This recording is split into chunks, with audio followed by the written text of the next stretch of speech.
বিশ্ববাজারে ফের রেকর্ড উচ্চতায় উঠেছে স্বর্ণের দাম। প্রতি আউন্স বিক্রি হচ্ছে প্রায় $৩,৯০০। যুক্তরাষ্ট্র সরকারের অচল অবস্থা ও নিরাপদ বিনিয়োগ চাহিদাকে দাম বৃদ্ধির অন্যতম কারণ বলছেন বিশ্লেষকরা। পাশাপাশি চলতি মাসে ফেডারেল রিজার্ভ সুদ হার কমাবে এমন প্রত্যাশাও স্বর্ণের আকর্ষণ বাড়িয়েছে। ডেস্ক রিপোর্টে বিস্তারিত। ওয়ালটন এখন দেশের সীমানা পেরিয়ে পৌঁছে গিয়েছে 50টিরও বেশি দেশে। ওয়ালটন, ঘরে ঘরে বিশ্বজুড়ে। বিশ্বজুড়ে লাফিয়ে বাড়ছে স্বর্ণের দাম। প্রথমবারের মতো প্রতি আউন্সের দাম ছাড়ায় $৩,৯০০, পরে কিছুটা কমে আসে। বৃহস্পতিবার স্পট মার্কেটে স্বর্ণের দাম 0.7% বেড়ে প্রতি আউন্সের দাম হয়েছে $৩,৮৭২।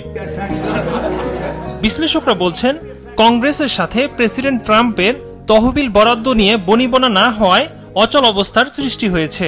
যেহেতু অর্থনৈতিক ও ভূরাজনৈতিক অনিশ্চয়তার সময়ে বিনিয়োগকারীরা স্বর্ণকে নিরাপদ সম্পদ হিসেবে বিবেচনা করে, তাই বাড়ছে স্বর্ণের দাম।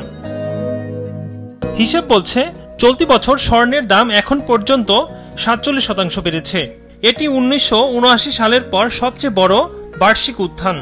বিশ্লেষকরা বলছেন, কেন্দ্রীয় ব্যাংকগুলো স্বর্ণ কেনা ও যুক্তরাষ্ট্রের ফেডারেল রিজার্ভের সুদের হার কমানোর ফলে দামের এমন ঊর্ধ্বগতি।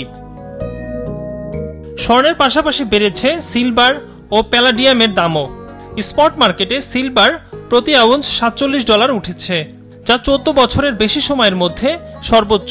প্লাটিনাম $1,580 আর প্যালাডিয়ামের দাম দাঁড়িয়েছে $1,250 উপরে।